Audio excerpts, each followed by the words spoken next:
ब्रह्ममुरारिसुरार्चितलिङ्गं निर्मलभासितशोभितलिङ्गम्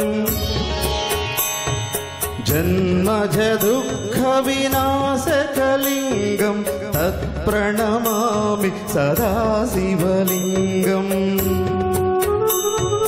देवमुनिप्रवरार्चितलिङ्गं कामदहन करुणाकरलिङ्गम् रावणदर्पविनाशनलिङ्गं तत्प्रणमामि सदा शिवलिङ्गम्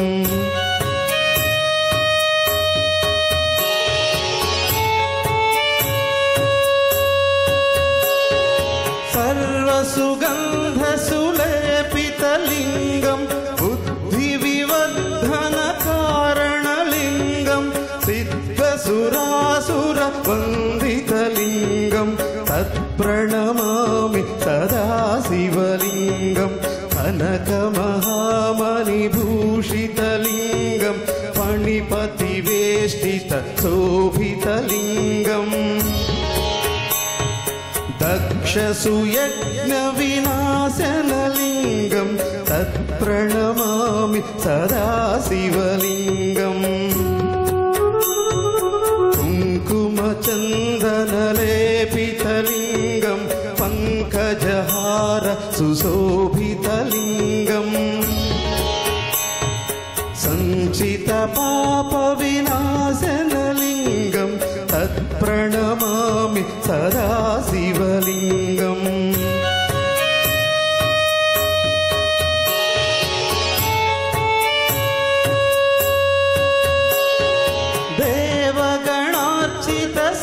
देवगणार्चितसेवितलिङ्गं भावैर्भक्तिभिरेव च लिङ्गं दिनकरकोटिप्रभाकरलिङ्गं तत्प्रणमामि सदा शिवलिङ्गम् अष्टदलोपरिवेष्टितलिङ्गं सर्वसमुद्भवकारणलिङ्गम् अष्टदरिद्रविनाशनलिङ्गं तत्प्रणमामि सदा शिवलिङ्गम्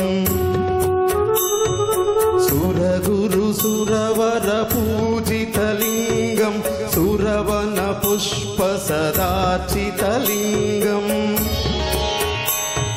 परमपदं परमात्मकलिङ्गं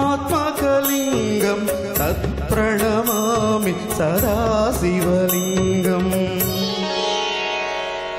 लिङ्गाष्टकमिदं पुण्यं यः पठेत् शिवसन्निधौ शिवलोकमवाप्नोति शिवेन सह मोदते।